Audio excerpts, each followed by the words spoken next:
I hope कि आप सभी बहुत ही अच्छे होंगे। तो हम लोग यहाँ पे बात कर रहे थे अपने बायोमोलिक्यूल्स के बारे में और हम लोगों ने डिस्कस कर लिया था अपने कार्बोहाइड्रेट्स को और अपने लिपिड्स को, ठीक है। तो आज हम लोग यहाँ पे उसी सीरीज को आगे बढ़ाते हुए बात करेंगे अपने न्यूक्लिक एसिड के बारे में। तो न्यूक्लिक एसिड के अंदर यहाँ पे जितने भी टॉपिक हैं, चाहे हमारा डीएनए का स्ट्रक्चर हो गया, चाहे हमारा आरएनए का स्ट्रक्चर हो गया, चाहे हमारे डीएनए के अंदर के जो भी कंपोनेंट्स हो गए, ठीक है, चाहे हमारे जितने भी टाइप के नाइट्रोजनस बेस हैं, वो सब कुछ हम लोग आज की वीडियो में बहुत डिटेल में डिस्कस करेंगे। तो बस आप लोग को आज की वीडियो थोड़ा सा ध्यान से देखनी है और जहाँ जहाँ मैं बोलूँगा उस चीज़ को थोड़ा सा ध्यान से देखना। बाकी न्यूक्लिक एसिड और डीएनए आरएनए से रिलेटेड आप लोग के जितने भी डाउट हैं वो आज की वीडियो में ख़त्म हो जाएंगे। तो आप लोग कॉपी और पेन लेके बैठ जाइए और हम लोग अपना आज का वीडियो स्टार्ट करते हैं। तो बात करें हम लोग यहाँ पे न्यूक्लिक एसिड के बारे में, तो ये हमारा क्या होता है, ये हमारा एक naturally occurring primary information carrying biomolecule which forms the genetic material. देखो इस लाइन को थोड़ा सा ध्यान से समझना। जो हमारा न्यूक्लिक एसिड है ना, ये हमारा इंफॉर्मेशन कैरिंग मॉलिक्यूल होता है, ठीक है, बायोमोलिक्यूल्स बोल सकते हो। देखो इन्फॉर्मेशन का क्या मतलब है कि देखो हमारी बॉडी के अंदर जितनी भी इन्फॉर्मेशन होती है, ठीक है, मतलब एक इंसान के बारे में जो भी इन्फॉर्मेशन है कि उसका कलर कैसा है, ठीक है, और उसका साइज कैसा है, उसका शेप कैसा है, उसकी आंखें कैसी हैं, उसका मतलब उसका जो भी स्ट्रक्चर है वो कैसा है, वो सारी इन्फॉर्मेशन हमारा न्यूक्लिक एसिड ही कैरी करता है। जो कि हमारा क्या करता है, which forms the genetic material. और जेनेटिक मटेरियल हमारा क्या होता है, डीएनए। डीएनए का नाम आप लोगों ने बहुत बार सुना होगा। आज हम लोग उसको सब कुछ डिटेल में डिस्कस करेंगे। बस थोड़ा सा आप लोग जो है सब्र रखो, ठीक है, और धीरे धीरे आगे बढ़ते हैं। जैसे न्यूक्लिक एसिड यहाँ पे क्या होता है, nucleic acid is made from nucleotides. अब अगर आप लोग को याद हो, ठीक है, तो मैंने आप लोगों से बोला था जो हमारी फर्स्ट वीडियो थी कि यहाँ पे जो हमारे बायोमोलिक्यूल्स हैं वो दो टाइप के होते हैं, ठीक है। जो हमारे बायोमोलिक्यूल्स हैं वो हमारे यहाँ पे दो टाइप के होते हैं। पहला होता है हमारे यहाँ पे बायो माइक्रो, ठीक है, bio micro molecules, bio micro molecules. और दूसरा हमारा क्या होता है, बायो माइक्रो मॉलिक्यूल्स, ठीक है, बायो माइक्रो मॉलिक्यूल्स। तो यहाँ पे देखो अभी तक हम लोग जो भी चीज़ें डिस्कस कर रहे हैं, ठीक है, चाहे हमारा कार्बोहाइड्रेट्स हो गया, चाहे हमारा लिपिड्स हो गया, चाहे भी हमारा न्यूक्लिक एसिड हो गया, ये सारे हमारे बायो मैक्रो मॉलिक्यूल्स हैं। यानी ये सारे थोड़े से बड़े साइज के होते हैं, ठीक है। जैसे हमारा हम लोग फिलहाल तो न्यूक्लिक एसिड की बात कर रहे हैं, तो यहाँ पे देखो ये होता है हमारा यहाँ पे बायो माइक्रो मॉलिक्यूल्स। अब देखो यहाँ पे जितने भी बायो माइक्रो मॉलिक्यूल्स हैं वो हमारे किसी ना किसी बायो माइक्रो मॉलिक्यूल से मिलकर बने होते हैं, ठीक है। यानी ये क्या होता है, ये जब कंबाइन करते हैं तभी हमारा इसका फॉर्मेशन होता है। तो यहाँ पे देखो ये जो हमारा न्यूक्लिक एसिड है ना, ये हमारा जिस बायो माइक्रो मॉलिक्यूल से मिलकर बना होता है उसका नाम होता है यहाँ पे न्यूक्लियोटाइड, ठीक है, न्यूक्लियोटाइड। अभी हम लोग इसका स्ट्रक्चर बहुत ही डिटेल में डिस्कस करेंगे, बट अभी आप लोग सिंपली समझो कि न्यूक्लियोटाइड हमारा वो बायो माइक्रो मॉलिक्यूल होता है जो मिल के यहाँ पे न्यूक्लिक एसिड बनाता है। यानी सिंपली समझो, अगर मान लो न्यूक्लिक एसिड को, जैसे मान लो हम एक अगर सर्कल, सॉरी, इसको अगर हम लोग एक सर्कल से डिनोट करें, ठीक है, तो इस तरह के बहुत सारे सर्कल जब आप लोग यहाँ पे जोड़ दो, ठीक है, बहुत सारे, तब जाके हमारा यहाँ पे न्यूक्लिक एसिड का फॉर्मेशन होता है। तो समझ गए होगे आप लोग, ठीक है। जैसे कि न्यूक्लियोटाइड्स आर द मोनोमर्स और building blocks of nucleic acid. अब यहाँ पे देखो जो हमारे बायो माइक्रो मॉलिक्यूल्स हैं इसको हम लोग यहाँ पे मोनोमर्स बोल देते हैं, ठीक है, मोनोमर्स। यानी देखो मोनो का मतलब क्या होता है, यानी ये सिंगल यूनिट होती है, ठीक है। और जब यही मोनोमर्स हमारे कंबाइन करते हैं तो यहाँ पे क्या बना देते हैं, बायो माइक्रो मॉलिक्यूल्स। और इसको हम लोग क्या बोलते हैं, इसको हम लोग बोलते हैं पॉलीमर्स। देखो इसको हम लोग बोलते हैं पॉलीमर्स। पॉली का मतलब क्या होता है कि ये बहुत सारे मोनोमर्स, देखो पॉली का मतलब बहुत, मैनी, ठीक है, पॉली का मतलब होता है मैनी। तो यहाँ पे जो हमारे पॉलीमर्स होते हैं वो बहुत सारे मोनोमर से ही मिलके बने होते हैं। तो यहाँ पे जो हमारा न्यूक्लिक एसिड है इसका मोनोमर हमारा क्या होता है, न्यूक्लियोटाइड, या फिर इसी को आप लोग बिल्डिंग ब्लॉक भी बोल सकते हो। अब अगर आप लोगों ने फर्स्ट वीडियो देखी है तो ये सारी चीज़ें आप लोगों को बहुत अच्छे से समझ में आ रही होंगी, ठीक है। अब यहाँ पे क्या होता है, nucleic acid is the polymer of nucleotide, ठीक है, और it is also known as polynucleotide. यहाँ पे देखो जो हमारा न्यूक्लिक एसिड है ये हमारा न्यूक्लियोटाइड का मतलब बहुत सारे न्यूक्लियोटाइड के कॉम्बिनेशन से मिलकर बना होता है, इसीलिए इसको हम लोग यहाँ पे पॉलीमर ऑफ न्यूक्लियोटाइड बोलते हैं या फिर पॉलीन्यूक्लियोटाइड बोलते हैं। यानी कि बहुत सारे, देखो पॉली जहाँ पे लग जाए वहाँ पे आप लोग समझ जाओ कि बहुत सारे, ठीक है। तो यहाँ पे बहुत सारे न्यूक्लियोटाइड जब कंबाइन करते हैं तब हमारे न्यूक्लिक एसिड का फॉर्मेशन होता है। अब यहाँ पे देखो सबसे इंपॉर्टेंट बात कि इसका नाम क्या है। देखो इसका नाम है न्यूक्लिक एसिड। अच्छा इसका नाम न्यूक्लिक एसिड यहाँ पे पड़ा क्यों है, देखो since it is found in the nucleus of the cell, और न्यूक्लियस के अंदर भी किसमें, न्यूक्लियाई में, ठीक है, and acidic in nature, hence it is known as nucleic acid. यानी कि जो हमारा न्यूक्लिक एसिड है ना ये हमारे सेल के न्यूक्लियस में पाया जाता है। अब आप लोग को अगर पता हो तो सेल हमारा क्या होता है, देखो न्यूक्लियस हमारा सेल के सेंटर में होता है, ठीक है, और देखो न्यूक्लियस के अंदर भी हमारा सेंटर होता है जिसको हम लोग बोलते हैं न्यूक्लियाई, ठीक है। अब अगर आप लोगों ने सेल वाला टॉपिक देखा होगा तो पता होगा ये सब चीज़ें। तो जो हमारा न्यूक्लियाई है, ठीक है, यानी न्यूक्लियस का भी जो सेंटर है, ठीक है, इसके अंदर पाया जाता है हमारा न्यूक्लिक एसिड, ठीक है। और यहाँ पे चूंकि ये एसिडिक नेचर का होता है इसीलिए हम लोग बोलते हैं इसको एसिड, ठीक है। तो यहाँ पे इसका नाम क्या होता है, न्यूक्लिक एसिड, क्योंकि यहाँ पे ये न्यूक्लियस के अंदर पाया जाता है और एसिडिक नेचर का होता है। तो आई होप कि आप लोग यहाँ पे एक इंट्रोडक्शन पार्ट यहाँ पे समझ गए होंगे। अब बात करें हम लोग यहाँ पे अपने टाइप्स ऑफ न्यूक्लिक एसिड की, ठीक है। तो ये हमारे यहाँ पे दो टाइप का होता है और आप लोगों ने जरूर इसका नाम सुन रखा होगा। पहला होता है हमारे यहाँ पे डीएनए और दूसरा होता है हमारे यहाँ पे आरएनए। तो अभी तक आप लोगों ने डीएनए आरएनए का नाम बहुत सुन रखा होगा। आज हम लोग यहाँ पे इसके स्ट्रक्चर को बहुत डिटेल में देखेंगे, ठीक है। यहाँ पे डीएनए का फुल फॉर्म हमारा क्या होता है, डीऑक्सी राइबो न्यूक्लिक एसिड, और आरएनए का क्या होता है, राइबो न्यूक्लिक एसिड। अब यहाँ पे इसका नाम भी ऐसा क्यों होता है वो सारी की सारी चीज़ें हम लोग आज की वीडियो में देखेंगे, बट उससे पहले थोड़ा हम लोग स्टेप वाइज चलते हैं, ठीक है। तो यहाँ पे सबसे पहले हम लोग डिस्कस करते हैं अपने न्यूक्लियोटाइड्स को, क्योंकि जो हमारा न्यूक्लिक एसिड है वो हमारा इसी के कॉम्बिनेशन से मिलकर बना होता है। तो जो हमारा न्यूक्लियोटाइड है वो हमारा क्या होता है, monomeric unit of nucleic acid, ठीक है। और यहाँ पे अब ध्यान से देखना, देखो यहाँ से आप लोग को वीडियो बहुत ही ध्यान से देखनी है। देखो इस चीज़ को कई लोग स्किप कर देते हैं, ठीक है, बहुत ही शॉर्ट में समझ लेते हैं, बट इसको आप लोग थोड़ा डिटेल में समझोगे ना तो आगे आप लोग की जो बायोकेमिस्ट्री आने वाली है, ठीक है, उसमें आप लोग को बहुत डिटेल में यहाँ पे डीएनए का रेप्लिकेशन वगैरह पढ़ना है, तो वो सारी चीज़ें ना काफ़ी इजी हो जाएंगे। तो इस चीज़ को यहाँ से ध्यान से देखना। देखो यहाँ पे जो हमारा न्यूक्लियोटाइड है उसके अंदर हमें यहाँ पे तीन चीज़ें देखने को मिलती हैं। पहला होता है हमारा यहाँ पे पेंटोस शुगर, ठीक है, दूसरा होता है फॉस्फोरिक एसिड और थर्ड होता है यहाँ पे नाइट्रोजनस बेस। तो सबसे पहले हम लोग यहाँ पे इन तीनों को जो है डिटेल में एक एक करके देखते हैं, ठीक है। तो बात करें हम लोग यहाँ पे अपने पेंटोस शुगर की, तो यहाँ पे देखो ये हमारा क्या होता है, न्यूक्लियोटाइड का एक कंपोनेंट होता है, जैसा कि हमें ऑलरेडी पता है। अब यहाँ पे देखो इसका नाम यहाँ पे पेंटोस क्यों पड़ा हुआ है, क्योंकि इसके अंदर हमें 5 कार्बन देखने को मिलती है। अब अगर आप लोग को याद हो, ठीक है, नेक्स्ट लाइन को हम लोग देखते हैं। Pentose sugar is nothing but a monosaccharide with 5 carbon atoms. अब अगर आप लोग को याद हो तो जब हम लोगों ने यहाँ पे कार्बोहाइड्रेट को देखा था तो उसके अंदर जो हमारा मोनोसेक्राइड था, ठीक है, वो यहाँ पे 5 टाइप का था। यानी जो हमारी मोनोसेक्राइड शुगर थी वो हमारी 5 टाइप की थी। पहला था हमारा ट्राइओस, ठीक है, फिर दूसरा था टेट्राओस, थर्ड था पेंटोस। तो यहाँ पे पेंटोस हमारा क्या था, जिसके अंदर 5 कार्बन एटम होती है। यानी कि पेंटोस शुगर हमारी सिंपली क्या है, एक टाइप की कार्बोहाइड्रेट है जिसके अंदर हमें 5 कार्बन देखने को मिलते हैं।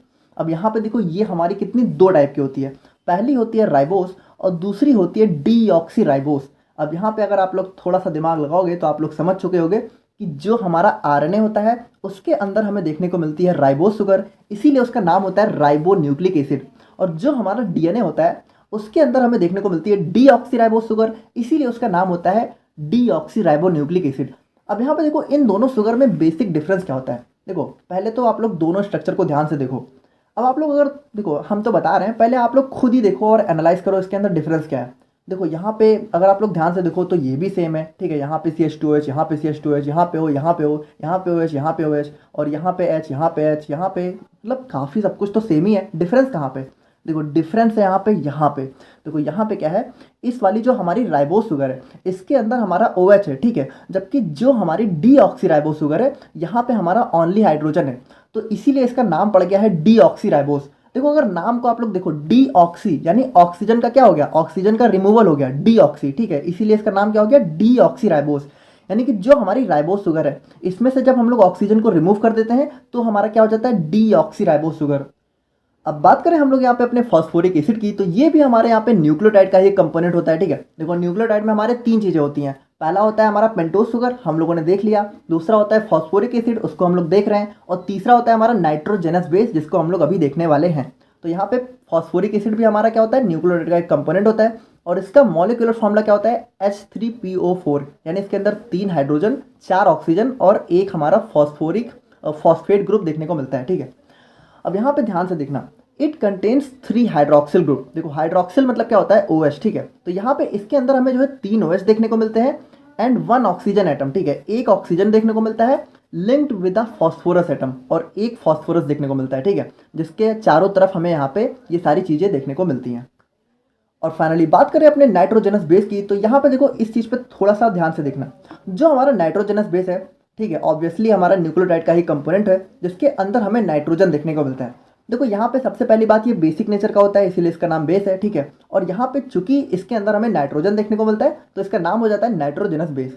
अब यहाँ पे देखो ध्यान से देखना, हमारा जो डीएनए और आरएनए है, ठीक है, वहाँ पे उनको कंबाइन करके हमें जो है दो टाइप के नाइट्रोजनस बेस देखने को मिलते हैं। पहला होता है हमारा यहाँ पे प्यूरिन्स और दूसरा होता है हमारा यहाँ पे पिरिमिडिन्स, ठीक है। तो यहाँ पे देखो एक चीज़ को थोड़ा सा ध्यान से समझना, जो हमारा प्यूरिन्स है ना, अब ये भी हमारा दो टाइप का होता है। पहला होता है हमारे यहाँ पे एडेनिन और दूसरा होता है हमारे यहाँ पे गुआनिन। और जो हमारा पिरिमिडिन्स है ये हमारे यहाँ पे तीन टाइप का होता है। पहला होता है हमारा यूरेसिल, दूसरा होता है थाइमिन एंड थर्ड होता है हमारे यहाँ पे साइटोसिन। देखो अब इस चीज़ को आप लोग यहाँ पे इग्नोर मत करना, इसको थोड़ा सा ध्यान से समझो। यानी कि देखो हमारा जो नाइट्रोजनस बेस है वो दो टाइप का है, ठीक है। पहला हो गया प्यूरिन्स और दूसरा हो गया पिरिमिडिन्स। और ये दोनों भी यहाँ पे मतलब कुल मिला के टोटल 5 टाइप के हैं। यानी कि हम लोग सिंपली बोल सकते हैं कि जो हमारा नाइट्रोजनस बेस है इसके अंदर हमें 5 टाइप के बेस देखने को मिलते हैं। अगर यहाँ पे इन सभी को कंबाइन कर ले तो हमारा 5 हो गया ना। देखो वैसे तो ये 2 है, ठीक है, और इन दोनों के अंदर की क्लास है, लेकिन एक्चुअल में है तो ये सारे नाइट्रोजनस बेस ही। तो हमारा नाइट्रोजनस बेस हम लोग बोल सकते हैं कि 5 टाइप का होता है, एडेनिन, गुआनिन, यूरासिल, थाइमिन और साइटोसिन। अब देखो यहाँ से आप लोग को चीज़ें बहुत ही ध्यान से देखनी है। जो हमारा प्यूरिन्स है इसके अंदर हमारे दो टाइप हैं, ठीक है। पहला हो गया एडेनिन और दूसरा हो गया हमारा गुआनिन। तो यहाँ पे जो हमारे प्यूरिन्स होते हैं ना, इसके अंदर आप लोग को डबल रिंग देखने को मिलती है। यानी इसके अंदर आप लोग को 2 रिंग देखने को मिलेगी। जैसे हमारा एडेनिन हो गया तो इसके अंदर भी डबल रिंग है, और जो हमारा गुआनिन हो गया इसके अंदर भी डबल रिंग है, ठीक है। और जो हमारा नाइट्रोजन है वो आप लोग को फर्स्ट, थर्ड, ठीक है, और 7th और 9th पोजीशन पे देखने को मिलेगा। यहाँ पे सारे ऑड पोजीशन पे आप लोग को नाइट्रोजन देखने को मिलता है एक्सेप्ट पोजीशन 5। यानी 5th पोजीशन को छोड़ के आप लोग को जितने भी ऑड पोजीशन है वहाँ पे नाइट्रोजन देखने को मिलेगा, और यहाँ पे डबल रिंग होंगी। तो ये हो गया हमारा यहाँ पे प्यूरिन्स। और बात करें हम लोग यहाँ पे पैरामिडिन्स की, ठीक है, तो यहाँ पे देखो हमें जो है सिंगल रिंग देखने को मिलेगी, है ना। यहाँ पे देखो ये 3 स्ट्रक्चर होते हैं। पिरिमिडिन्स हमारे कितने टाइप के होते हैं? 3 टाइप के, ठीक है, थाइमिन, साइटोसिन और यूरेसिल। तो ये तीनों जो नाइट्रोजन बेस है ये हमें यहाँ पे सिंगल रिंग में देखने को मिलते हैं। और यहाँ पे जो नाइट्रोजन है वो हमारे यहाँ पे फर्स्ट और थर्ड पोजीशन पे देखने को मिलता है। तो यहाँ पे देखो इस टाइप से हमें जो है 5 नाइट्रोजन बेस देखने को मिलते हैं। तो समझ गए आप लोग? देखो इस चीज़ को समझना जरूरी है। प्यूरिन्स हमारे 2 टाइप के, ये दोनों में आप लोग को डबल रिंग, और जो हमारा पिरिमिडिन्स है वो हमारे 3 टाइप के, और इन तीनों में आप लोग को सिंगल रिंग। अब एक चीज़ आप लोग यहाँ पे बहुत ज़्यादा कान खोल के सुनना। देखो यहाँ पे जो हमारे नाइट्रोजनस बेस हैं, ठीक है, तो यहाँ पे ये जो 5 टाइप के नाइट्रोजनस बेस हैं, तो इसमें से आप लोग को जो हमारा एडेनिन है, गुआनिन है, थाइमिन और साइटोसिन है, देखो ध्यान से सुनना, ये चारों आप लोग को देखने को मिलेंगे हमारे डीएनए में, ठीक है। और जो हमारा एडेनिन, गुआनिन, यूरेसिल और हमारा साइटोसिन है ये हमारा आप लोग को देखने को मिलेगा आरएनए में। देखो इस चीज़ को अभी आप लोग थोड़ा समझ लो, अभी हम लोग डिटेल में डिस्कस करेंगे। जैसे जो हमारा डीएनए है ना, इसके अंदर आप लोग को यहाँ पे क्या क्या देखने को मिलेगा? एडेनिन, ठीक है। देखो अभी मुझे पता है अभी आप लोग को नहीं समझ में आ रहा है, अभी बस इतना समझ लो कि कौन कौन सा देखने को मिलेगा। अभी हम लोग सब कुछ डिस्कस करेंगे, ठीक है, बट इस चीज़ को अभी आप लोग देखो इसके अंदर क्या क्या। देखो प्यूरिन्स तो दोनों में देखने को मिलेगा। देखो ये जो हमारा आरएनए है और जो डीएनए है इसके अंदर प्यूरिन्स दोनों में ही देखने को मिलेगा। यानी यहाँ पे भी होगा एडेनिन और गुआनिन, यहाँ पे भी होगा। अब यहाँ पे अंतर कहाँ पे आएगा? देखो जो हमारा डीएनए है तो इसमें आप लोग को जो हमारा पिरिमिडिन्स है इसमें से आप लोग को देखने को मिलेगा थाइमिन और साइटोसिन। यूरेसिल आप लोग को डीएनए में नहीं देखने को मिलेगा। तो ध्यान से देखना, यहाँ पे आप लोग को क्या देखने को मिलेगा? थाइमिन, ठीक है, थाइमिन और साइटोसिन। तो आरएनए की बात करें तो आरएनए में क्या होगा? देखो आरएनए में क्या होगा, देखो साइटोसिन तो यहाँ भी देखने को मिलेगा, लेकिन यहाँ पे क्या होगा? यहाँ पे आप लोग को थाइमिन की जगह देखने को मिलेगा यूरेसिल। थाइमिन की जगह आ जाएगा यूरेसिल। तो यहाँ पे देखो जो हमारा डीएनए और आरएनए है इसमें से जो 2 सबसे मेजर डिफरेंस होते हैं कि पहली तो डीएनए में होती है डीऑक्सीराइबोस शुगर, आरएनए में होती है राइबोस शुगर। और दूसरा जो सबसे बड़ा मेजर डिफरेंस होता है कि डीएनए में हमें देखने को मिलता है थाइमिन नाइट्रोजनस बेस, जबकि आरएनए में हमें देखने को मिलता है यूरेसिल नाइट्रोजनस बेस, ठीक है। कभी भी यूरेसिल आप लोग को डीएनए और थाइमिन आप लोग को आरएनए में नहीं देखने को मिलेगा, और ये हमारा एक बहुत ही मेजर पॉइंट है, ठीक है। तो इसको आप लोग यहाँ पे अपने दिमाग में रखना। तो अब हम लोग यहाँ पे फाइनली बात करते हैं अपने स्ट्रक्चर ऑफ न्यूक्लियोटाइड के बारे में, यानी कि जिससे हमारा यहाँ पे पूरा न्यूक्लिक एसिड या फिर आप कह सकते हो कि डीएनए और आरएनए यहाँ पे जिससे मिलकर बना होता है। तो जो हमारा न्यूक्लियोटाइड है, ठीक है, तो हम लोगों ने ऑलरेडी देख लिया इसके अंदर हमें 3 चीज़ें देखने को मिलती हैं। पहला हो गया पेंटोज शुगर, दूसरा हो गया फॉस्फेट ग्रुप, ठीक है, या फिर फॉस्फोरिक एसिड, और तीसरा हो गया हमारा यहाँ पे नाइट्रोजनस बेस। तो यहाँ पे देखो इन तीनों का कॉम्बिनेशन कैसे होता है। जो हमारी पेंटोज शुगर है, ठीक है, तो इसके यहाँ पे फर्स्ट कार्बन के साथ हमारा नाइट्रोजनस बेस लग जाता है, और जो हमारा यहाँ पे 5th कार्बन होता है उसके साथ हमारा यहाँ पे अटैच हो जाता है हमारा फॉस्फेट ग्रुप, ठीक है। अब देखो ये तो हमारा वैसे एक जनरल सा स्ट्रक्चर है, ठीक है, समझने के लिए ठीक है, लेकिन एक्चुअल में तो ऐसा होता नहीं है। देखो एक्चुअल में हमारा स्ट्रक्चर होता है ऐसा। अब इस चीज़ को आप लोग को समझना पड़ेगा यहाँ पे हुआ क्या है। देखो ये हो गया हमारा यहाँ पे फॉस्फोरिक एसिड, ये हो गया हमारा यहाँ पे डीऑक्सी राइबोस पेंटोस शुगर। देखो पेंटोस शुगर दो टाइप की, तो हम लोग यहाँ पे अपने डीऑक्सी वाली को ले रहे हैं, ठीक है। और यहाँ पे नाइट्रोजेनस बेस, अब नाइट्रोजेनस बेस भी हमारे 5 टाइप के होते हैं, तो हम लोगों ने यहाँ पे अपना एडेनिन को लिया हुआ है, ठीक है। तो यहाँ पे देखो अब हम इन तीनों को जोड़ के हमारा न्यूक्लियोटाइड बनाएंगे। तो यहाँ पे देखो होगा क्या, जब हमारा यहाँ पे फॉस्फोरिक एसिड यहाँ पे इससे आके जुड़ेगा, देखो फॉस्फोरिक एसिड हमारा इस वाले कार्बन के साथ आके जुड़ेगा, और जो हमारा नाइट्रोजनस बेस है, ध्यान से सुनना, ये हमारा इस वाले देखो यहाँ पे इससे जुड़ेगा, ठीक है, यहाँ पे इस वाले से। होगा क्या, देखो जब फॉस्फोरिक एसिड यहाँ पे इसके साथ जुड़ेगा, ठीक है, तो यहाँ पे देखो इसमें से हमारा H, ठीक है, और इसमें से हमारा OH, ये दोनों अलग हो जाएंगे और हमारा यहाँ पे वाटर के फॉर्म में देखो HOH यहाँ पे मिलके क्या बना लेंगे, H2O, ठीक है। और यहाँ पे ये अलग हो जाएगा और ये दोनों आके जुड़ जाएंगे, ठीक है। देखो यहाँ पे क्या हुआ, CH2 से हमारा देखो CH2 से हमारा OH गायब हो गया, और यहाँ पे इसके पास से H गायब हो गया, ये दोनों निकल के वाटर के फॉर्म में अलग हो गए, और इन दोनों ने क्या किया, यहाँ पे बॉन्ड बना लिया और ये यहाँ पे अटैच हो गए। और उसके बाद नाइट्रोजनस बेस की बात करें तो ध्यान से देखना, यहाँ से हमारा H, ठीक है, और यहाँ से हमारा OH, ठीक है, ये दोनों मिलके क्या होंगे, वाटर के फॉर्म में अलग हो जाएंगे, ठीक है। और यहाँ पे क्या होगा, इन दोनों से भी कॉम्बिनेशन बन जाएगा। देखो यहाँ पे क्या हुआ, यहाँ पे इस OH की जगह हमारा नाइट्रोजनस का बेस का हमारा N आ गया, ठीक है, और H यहाँ से गायब हो गया, OH यहाँ से गायब हो गया। तो इस तरीके से देखो हमारा न्यूक्लियोटाइड का स्ट्रक्चर हमें एक्चुअल में देखने को मिलता है, ठीक है। तो आई होप कि आप लोग यहाँ पे समझ गए होगे। देखो मुझे नहीं लगता कि अभी भी आप लोगों को कोई डाउट होना चाहिए, मैंने यहाँ पे हर एक चीज़ को एक्सप्लेन कर दिया है, ठीक है, कैसे यहाँ पे क्या जुड़ा है। और अगर कोई डाउट है तो आप लोग यहाँ पे कमेंट करके ज़रूर बताओ, ठीक है, हम लोग कोशिश करेंगे कि आप लोगों को कमेंट में कुछ बता सके। देखो इस चीज़ को आप लोग को समझना बहुत ज़रूरी है, क्योंकि यही हमारा बेस है, ठीक है। इसको समझ गए तो DNA भी समझ गए, RNA भी समझ गए, और आगे भी बहुत सारी चीज़ें आप लोग समझ गए। तो समझ गए ना कि यहाँ पे पेंटोस शुगर, नाइट्रोजनस बेस और फॉस्फेट ग्रुप, ठीक है, इन तीनों ने मिलकर हमारा यहाँ पे न्यूक्लियोटाइड का स्ट्रक्चर बना दिया। अब यहाँ पे ध्यान से सुनना, जो हमारी शुगर है, देखो शुगर हमारी यहाँ पे पेंटोस जो हमारी डीऑक्सीराइबोस भी हो सकती है और राइबोस भी हो सकती है। अगर डीऑक्सीराइबोस है तो हमारा स्ट्रक्चर क्या बनेगा, DNA, और अगर राइबोस है तो हमारा स्ट्रक्चर क्या बनेगा, RNA। और जो हमारा नाइट्रोजनस बेस है ये भी हमारा यहाँ पे 5 टाइप का हो सकता है, ठीक है। अब अगर यहाँ पे एडेनिन है, ग्वानिन है और थायमिन है और साइटोसिन है तो हमारा DNA होगा, और अगर एडेनिन, ग्वानिन, यूरासिल और साइटोसिन है तो हमारा RNA होगा।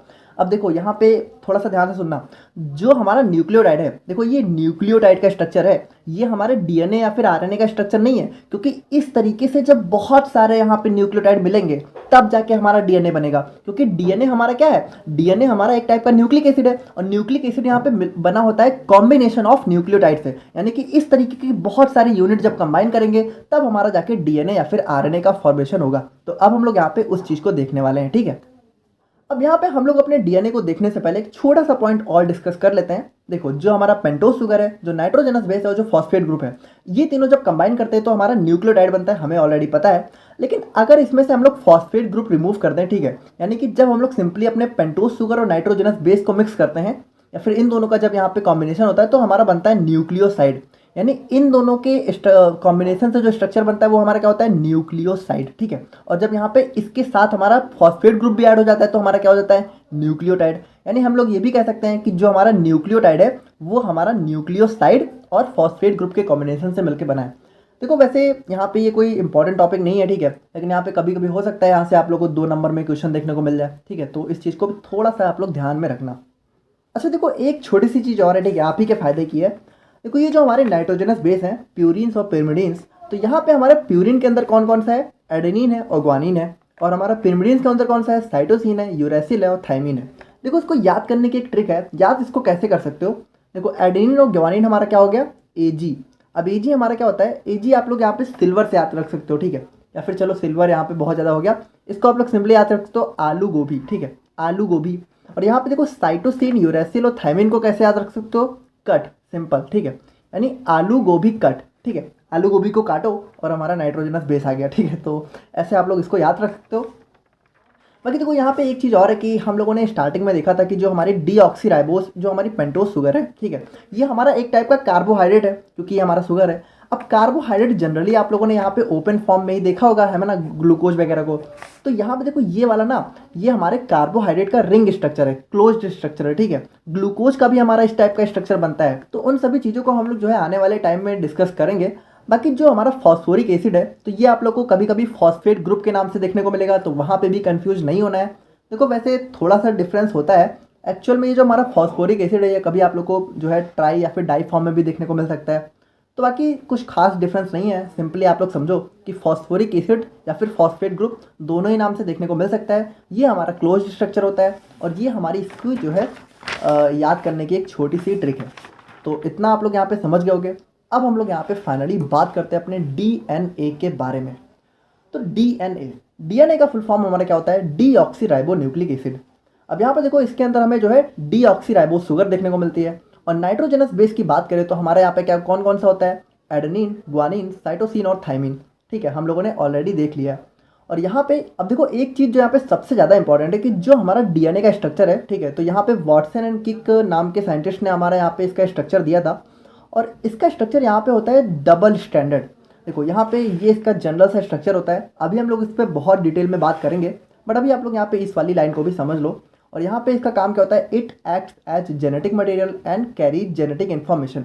यानी कि जो हमारा डीएनए होता है, ठीक है, ये हमारी पूरी जेनेटिक इन्फॉर्मेशन को कैरी करता है। ठीक है, तो ये सारी चीज़ें होती हैं। अब हम लोग यहाँ पे फाइनली बात करते हैं इसके स्ट्रक्चर के बारे में। ठीक है, तो इसको आप लोग को काफ़ी डिटेल में और अच्छे से समझना होगा। अब देखो ये होता है हमारे यहाँ पे डीएनए का एक जनरल सा स्ट्रक्चर। अब इसमें ना बहुत सारी चीज़ें हमें समझनी होंगी। देखो वैसे तो ये जनरली इस टाइप का होता है, लेकिन अगर हम लोग इसके यहाँ पे एक स्ट्रक्चरल फॉर्म को देखें तो ये हमारा कुछ इस टाइप का होता है। अब अभी आप लोग को कुछ भी समझ में नहीं आ रहा होगा, तो हम लोग हर एक चीज़ को एक एक करके देखेंगे। देखो सबसे पहले तो ये समझो कि ये जो हमारा स्ट्रक्चर है ना, कई लोग क्या करते हैं इसको इस तरीके से बना देते हैं। कई लोग क्या करेंगे कि इसको जो है ऐसे ऐसे करेंगे, ठीक है, और बिल्कुल इसको ऐसे बना देंगे, ठीक है, एकदम ऐसे। देखो एक्चुअल में ये देखने में तो ऐसा ही लग रहा है, लेकिन ये ऐसा नहीं होता है। देखो ये कैसा होता है इसको थोड़ा समझना।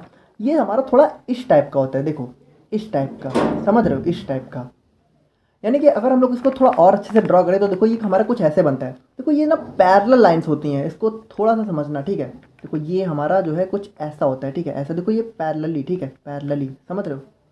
ये देखो ये मतलब देखो ये आप लोग को लग रहा होगा सेम। देखो ये ऐसा, देखो ये चीज़ क्या हो गया कि ये ऐसा हो गया, जबकि ये चीज़ क्या हो गया, देखो ये ऐसा हो गया, है ना, पैरेलल, समझ रहे हो, पैरेलल फिर काट रही हैं, ठीक है। तो इस तरीके से होता है हमारा यहाँ पर डीएनए का स्ट्रक्चर। अब यहाँ पे देखो जैसा कि मैंने आप लोग को बताया था कि डीएनए के अंदर आप लोग को जो है एडेनिन, ग्वानिन, साइटोसिन और थाइमिन देखने को मिलेंगे। तो यहाँ पे देखो ये हमारा एडेनिन हो गया, ग्वानिन हो गया, साइटोसिन हो गया, थाइमिन हो गया। तो ये सारे आप लोग को कुछ इस तरीके से देखने को मिलते हैं। अब देखो यहाँ पे ये तो एक जनरल सा स्ट्रक्चर होता है। देखो इसका एक्चुअल स्ट्रक्चर हमारा ऐसा होता है। अब इसको आप लोग को थोड़ा सा समझना पड़ेगा, ठीक है। ये हमारा होता है यहाँ पे इसका केमिकल स्ट्रक्चर। देखो यहाँ पे सबसे पहली बात तो आप लोग ये समझो कि पेंटोज शुगर को हम लोगों ने नॉर्मली इस तरीके से जो है शो किया, ठीक है। ये हमारी जो पेंटोज शुगर है इसको हम लोगों ने ऐसे शो कर दिया, और जो हमारा फॉस्फेट ग्रुप है इसको हम लोगों ने डायरेक्ट सर्कल में शो कर दिया है। और जो हमारा नाइट्रोजनस बेस है इसको हम लोगों ने डायरेक्टली यहाँ पे एक स्क्वायर बॉक्स में जो भी बेस है उसका नाम यहाँ पे पहला वर्ड लिख दिया, ठीक है। जैसे हमारा एडेनिन है तो ए हो गया, ठीक है, थाइमिन है तो टी हो गया। और यहाँ पे देखो जैसा कि मैंने आप लोग को बताया था, देखो ये एक हमारा क्या हो गया, देखो इस तरीके को अगर हम लोग ड्रॉ करें, देखो ये हमारा यही तो है। देखो इस तरीके से कुछ बना हुआ है, ठीक है, इस तरीके से। यहाँ पे ये हो गया नाइट्रोजनस बेस, ठीक है, नाइट्रोजनस बेस। और ये हमारा फॉस्फेट ग्रुप है ना। और मैंने आप लोगों से क्या बताया था, ये हमारा देखो ये हमारा एक न्यूक्लियोटाइड का स्ट्रक्चर है, ठीक है, सिंगल न्यूक्लियोटाइड। और इस तरीके से जब बहुत सारे न्यूक्लियोटाइड कंबाइन करते हैं तब जाके हमारा यहाँ पे डीएनए या फिर आरएनए का फॉर्मेशन होता है, जो कि हमारा एक टाइप का न्यूक्लिक एसिड है। तो यहाँ पे देखो बहुत सारे न्यूक्लियोटाइड जो है आपस में कंबाइन करते चले गए हैं। अब यहाँ पर डीएनए के अंदर स्पेशल बात क्या होती है, ध्यान से समझना। देखो डीएनए में क्या होता है कि एक साइड आप लोग को, देखो एक साइड तो इस तरीके से कंबाइन होंगे, यहाँ पे आप लोग को डबल स्ट्रैंड देखने को मिलती है। देखो इसीलिए आप लोग को इसके सामने भी जो है न्यूक्लियोटाइड की एक एंटी पैरेलल लाइन देखने को मिलेगी। अब यहाँ पे देखो एक चीज़ ध्यान से देखना, देखो ये हमारा एंटी पैरेलल है, देखो ये सीधा है, ठीक है, और यहाँ पे ये चीज़ें उल्टा है, ठीक है। यानी ये देखो एंटी पैरेलल है, ठीक है। देखो पैरेलल क्या होता है, जब दोनों लाइन सेम लाइन में चल रही होती है तो हमारा एंटी पैरेलल होता है, ठीक है। और जब एक हमारी सीधे चल रही हो, एक हमारी उल्टी चल रही हो, तो इसको हम लोग बोलते हैं एंटी पैरेलल। तो यहाँ पे देखो एक हमारा डीएनए स्ट्रक्चर ऊपर की तरफ है, ठीक है, और एक हमारा यहाँ पे नीचे की तरफ है। देखो ये यहाँ पे इससे अगर कंपेयर करो तो यहाँ पे देखो ये जो हमारी, मान के चलो अगर ये वाली लाइन है, ठीक है, देखो ये डबल स्टैंड ना, एक स्टैंड और दूसरा स्टैंड, देखो ये होता है डबल स्टैंड। तो यहाँ पे देखो इसी चीज़ से तो बना हुआ है। देखो एक स्टैंड ये हो गया और दूसरा स्टैंड है हुआ, यानी कि अगर इसको मानो तो एक लाइन हमारी मान लो ये वाली हो गई, और इस वाली लाइन को मानो तो ये वाली हो गई, ठीक है। और यहाँ पे ये हो, यहाँ पे जो हमारे बेस है ना, इस चीज़ में थोड़ा सा ध्यान से देखना। जो हमारा एडेनिन है वो हमेशा यहाँ पे थाइमिन से कनेक्ट होगा, और जो हमारा यहाँ पे ग्वानिन है वो हमेशा यहाँ पे साइटोसिन से कनेक्ट होगा। और इसमें भी यहाँ पे एक स्पेशल बात है कि जो हमारा एडेनिन और थाइमिन है, ठीक है, इन दोनों के बीच में आप लोग को डबल बॉन्ड देखने को मिलेगा। और ये बॉन्ड कौन सा होता है? हाइड्रोजन बॉन्ड, ठीक है। यानी इन दोनों के बीच में आप लोग को डबल हाइड्रोजन बॉन्ड देखने को मिलेगा। और जो हमारा ग्वानिन और साइटोसिन है, इन दोनों के बीच में आप लोग को ट्रिपल बॉन्ड देखने को मिलेगा, जो कि हाइड्रोजन ही होता है, यानी ट्रिपल हाइड्रोजन बॉन्ड। देखो इस चीज़ को आप लोग बहुत ही ध्यान से समझो।